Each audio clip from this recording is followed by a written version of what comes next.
Magandang araw po mga kababayan, isang maulan na panahon mula po dito sa Bulacan. Gusto ko po kumain ng bulalo. Tara, samahan po ninyo ako sa palengke. Dito po sa amin 10 piso. Isang tali ng pechay na Tagalog. Sarap po ito sa nilagang baka. Gagawin ko po nilagang baka Tagalog. Gamitin natin sitaw.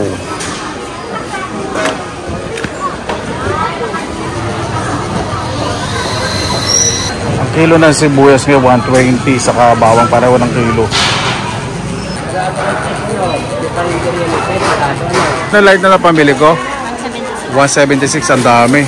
Magkano kilo ngayon ang kamatis nyo? Oh, 100 na lang kilo ng kamatis. Laki ng binaba. Magkano po sa saluyot? 10 lang po yung tali dito. Talbos na kamote, saluyot, talagbati. Ito pala mga pampakbot eh. Ano lang ako bibili pagbalik?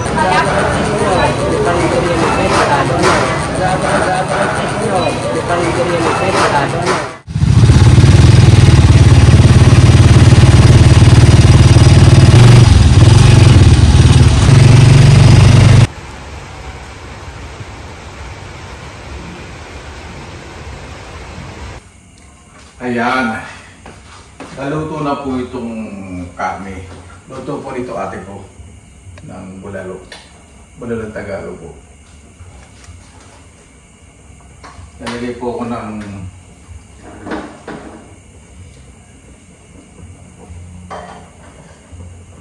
pechay Tagalog. Pag pinakulo ko po yung sabaw para mas masarap. Tapos ayoko po kasi na-overcook sa pechay saka sa leek. Ayan po. Lagay ko po muna itong leek. Medyo pa-side. Para pag nilagay natin yung karne, medyo maganda ang presentation. Tayo. Kahit ilalagay po sa ating napakaganda ng pagkakaluto ng bulalo na malaman. Tandaan ko kasi baka mahulog yung utak. Utak sa buto yung bone marrow. Meron po itong sitaw, pechay, kamote. Malaki pala ito. Ayan ito po.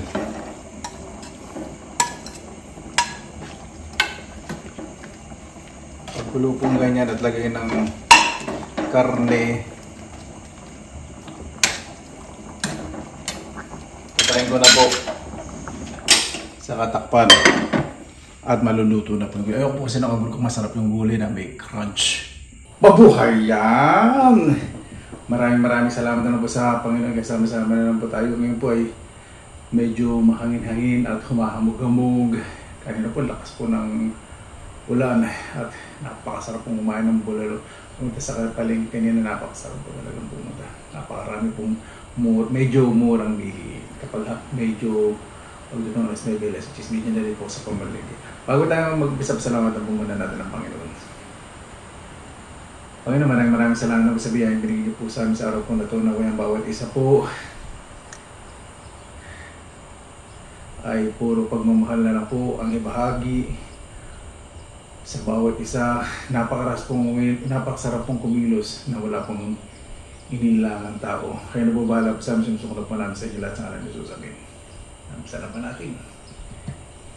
Sandali.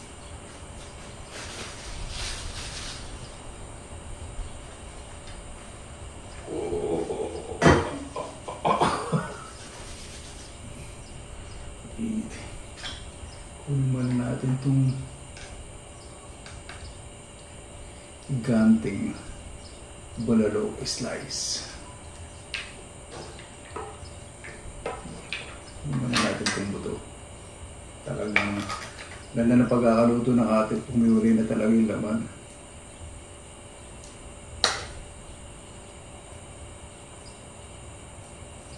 Yan.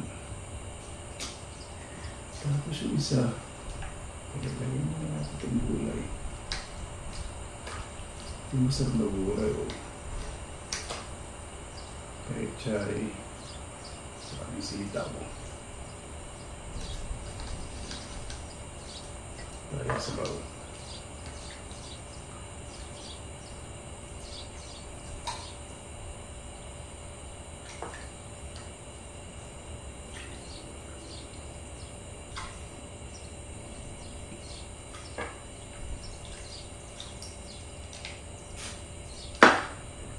Sa mga nagre-request po sa Facebook, sa mga kaibigan ko po, sa mga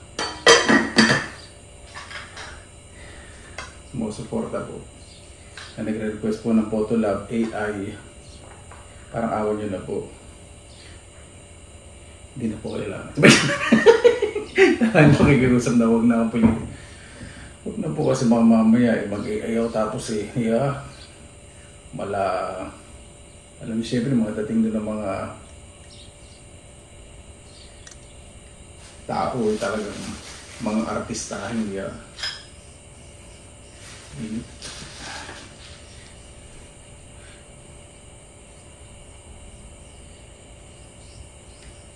tapos siyempre yung bangis ko po kaiba po ito. Baka pag pinutulab pag nakita niyo ako sa personal, baka doon sa Photolab Mal-Adonis ang dati, sobrang kwapo. Baka pag nakita ko niyo ilub-lub niyo ako sa lababo. No, Photolab na yan. Pero wala lang po yan siyempre diba? Kung ano po yung magpapasaya po sa tayo, Dorables lang. Pero kung gagawin niyo pong profile pictures at makikipag-eyeball po kayo, good luck na lang. Sana huwag kayong malungkot. Tayo na po tayo.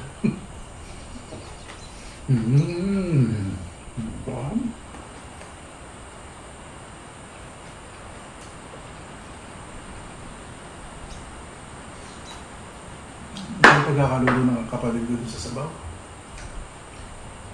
Ate ko po naluto. Tama lasa. Hindi talaga lasa ng bulalo. Ito po yung bulalo malaman na hindi puro luto. Saka, ito po yung gusto ko sa pechay. Dati kami ni Papa kinikilaw namin itong pechay. Kaya hindi na po masyado makakain ng mga ilaw na gulay. Siyempre iba na po yung sistema ko po. Medyo nagmamayaman ako. Kasi siyempre yung nadab ko na po yun sa Finland. Siyempre, nakakain na pa rin ako ng Pilipino. Ibig sabihin yung pag-ilaw, yun po yung ibig sabihin. Hindi po ako nagmamayaman na nagpapasosyal.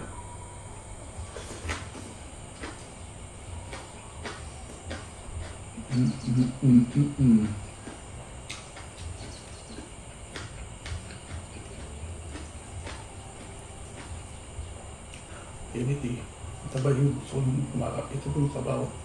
Kapit. Hindi city.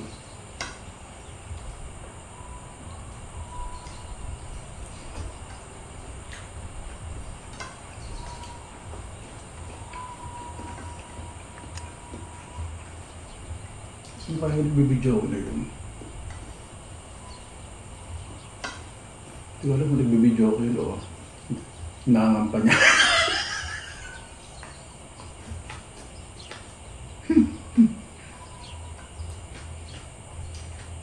Ewan ko pang maririnig po ninyo. Kasi medyo mahangin Kasi minsan yung mga nakukuha po dito sa video, hindi lahat ng sounds nakukulit. Narinig ko po yung boses Medyo parang humingi pa ng extra rice.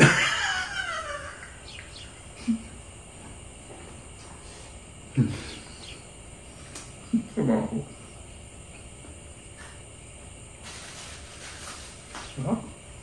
Saan itong pecha Tagalog? Ito maliliit. Yung pecha, may iba ibang variety din po. May pecha Tagalog. May ibang pecha na malaki, giant pecha.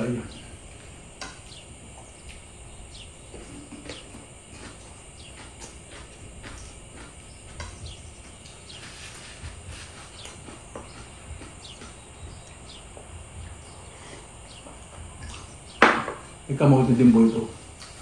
At ang bulalo siyempre. Iba-ibang versions din po.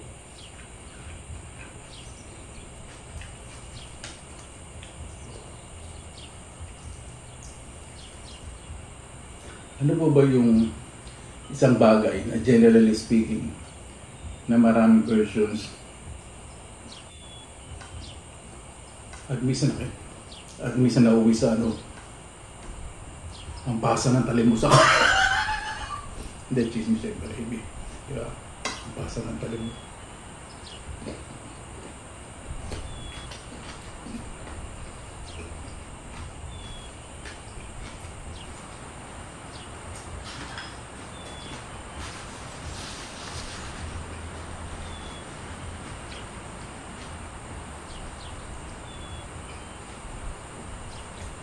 Ang gulay. Ang kamote. Itong bululong style pala ito parang nilaga. Bagay, pag sinabing nilaga naman pinakuluan. Ang bulong naman kasi, it belongs to nilaga family. O diba? Tinawag natin bulalo dahil karne na may buong araw bulalo. Nilaga lang naman po talaga yun.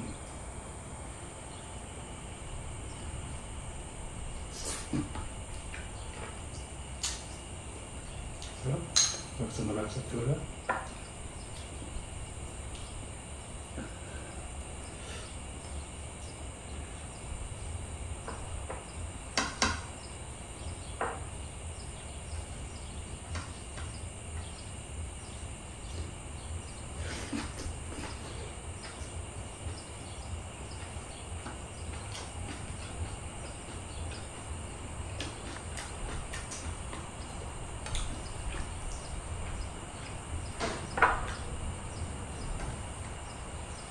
Hindi masarap, hindi siya masyadong manghang.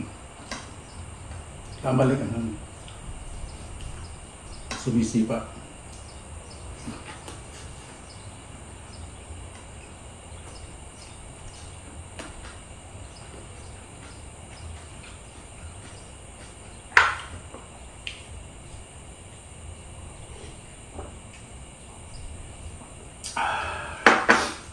At dahil hindi masyadong malaki yung buong maro nito, ikakamas na sa kanin. Eh, malaki din pala ito. Yun. Para mas malasa yung ating kanin. Yan. Kumbaga sa talangkay aligi, kakamasin mo sa kanin na. Ito tinatawag na bulalo rice. Bulalo at bulol.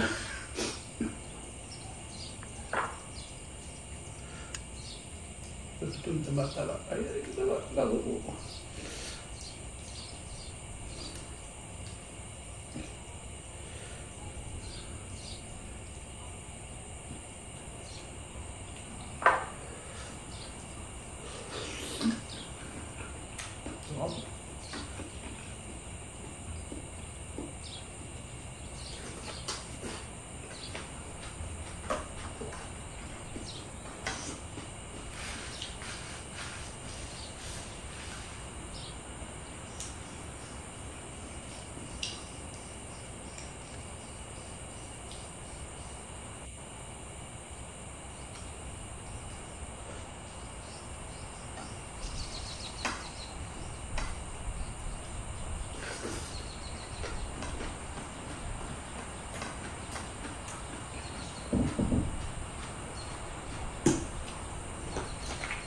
Napakasarap. Sumisipa pala yung sili. Nakain ko kasi may buto yung sili. Yung pong ang nasa buto mo talaga ng sili.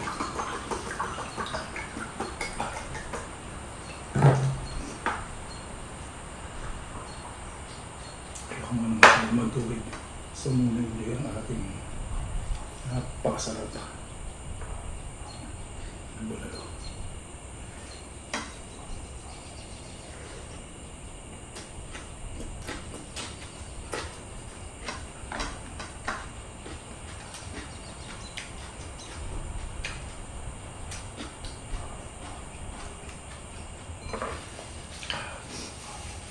Pag-usan ako sa nula. Sige na agad ko.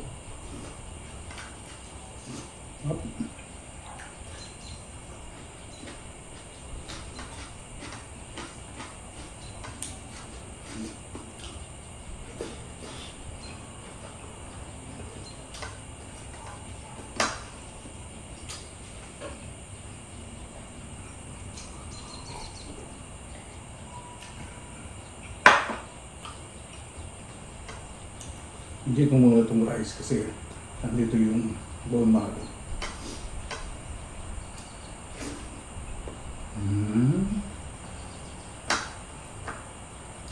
Ako nalagyan ng patis kasi tamang-tama yung nasa sarap. Creamy. Hindi siya nakakaumay.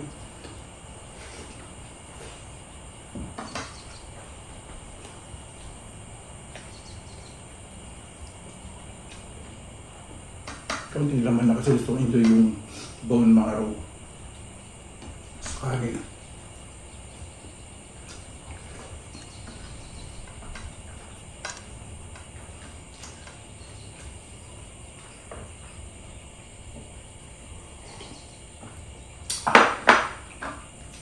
Tapos ang kanin.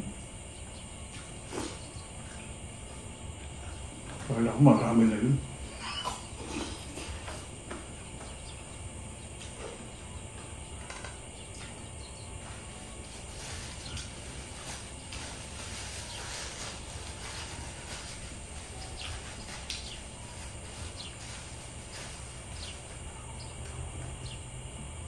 Kain ko marami na.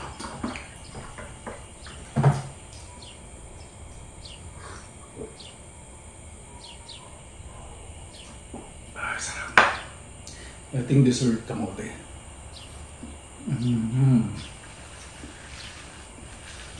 Sarap ng kamote, creamy. Matamis.